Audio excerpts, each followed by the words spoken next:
கடைசியாக மகாராணியை யார் பார்த்தது? அவர் யாருடன் சென்றார்? அவர் ராஜவைத்தியரை ராஜவைத்தியரா? மகாராஜா, ராஜவைத்தியரை சந்தித்தார் என்றால் மகாராணி நலமுடன் தானே இருக்கிறார். அவர் சக்குபாய் அவர்களையும் ஜானகி அம்மையாரையும் மற்றும் லட்சுமி அவர்களையும் சந்திக்க சென்றார். தங்களை சந்திக்க வந்த விவரத்தை தாங்கள் ஏன் முன்பே கூறவில்லை? மகாராணி தங்களை சந்திக்க வந்தாரா? ஆம் மகாராஜா. அவர் ஏன் தங்களை சந்திக்க வந்தார்? மகாராணியார் பாலுக்குள் வாளை செலுத்தும் போது அது கெட்டுவிடவே அதன் விவரம் அறிய என்னை அழைத்திருந்தார்.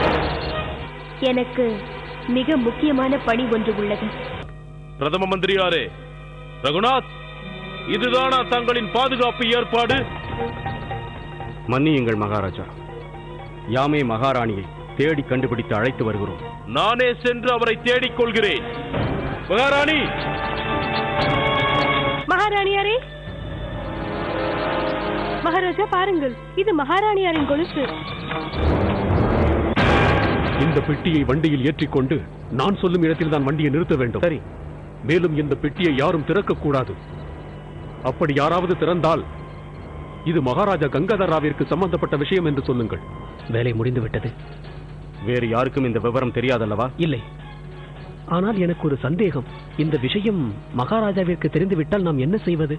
அதை பற்றி உனக்கு கவலை வேண்டாம். இப்போது சூழ்நிலை நமக்கு சாதகமாக இல்லை. இதைவிட சரியான நேரம் அமையாது. என்ன சிலை போல் நின்று கொண்டிருக்கிறாய்? லட்சுமி பாய் உன்னோடு தானே இருக்கிறாள், இல்லையா? உன்னோடு வரவில்லை என்றால் பிறகு அவள் எங்கே? தாங்கள் யார்?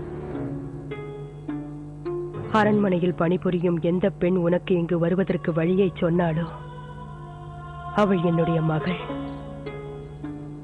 உனக்கு உதவி செய்திட அவள்தான் என்னை இங்கு அனுப்பி வைத்தாள். நான் இத்தனை நேரம் அவருக்காக தான் காத்துக் கொண்டிருந்தேன். என் கணவரை காப்பாற்றுவதற்காக என்னிடம் ஏதோ தரவுள்ளதாக அவர் சொன்னார். அதை தந்திடத்தான் நான் வந்துள்ளேன். நீ சிறிது காலத்திற்கு எந்த உதவியும் செய்ய வேண்டாம். புரிந்ததா?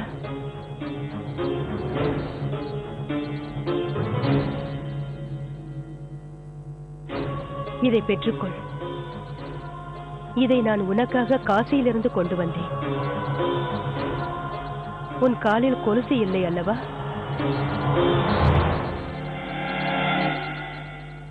வா, நான் உனக்கு இதை அணிவிக்கிறேன்.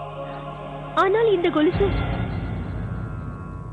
இதோ பார், மணமான ஒரு பெண்ணின் காலிலிருந்து கொலுசு தொலைந்தால் அது கெட்ட சகுனமாக கருதப்படும். இதை அணிந்து கொள். ஆனால் இந்த கொலுசை அணிவதற்கும் என் கணவரின் உயிருக்கும் என்ன சம்பந்தம்? முதலில் இந்த கொலுசை அணிந்து கொள். சற்று நில். நீ யாரை தேடுகிறாய் என்று என்னிடம் சொல். எதுவும் செய்ய முடியாதவனின் சுய கௌரவத்திற்கு இழுக்கு ஏற்படுமானால் அவனுக்கு பழி தீர்க்கும் எண்ணம் மேலோங்கி நிற்கும். பிறகு அவன் எதற்கும் துணிந்தவனாவான்.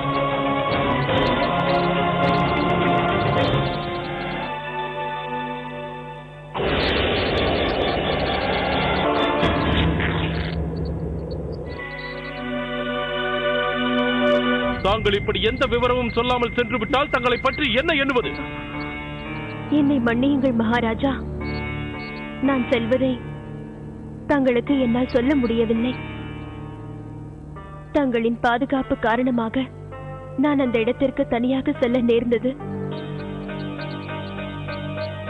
என்ன இதெல்லாம் மகாராணி? நான் தற்போது எதையும் சொல்லும் நிலையில் இல்லை. தாங்கள் சொல்லும் முன்பே நான் அனைத்தையும் அறிவேன்.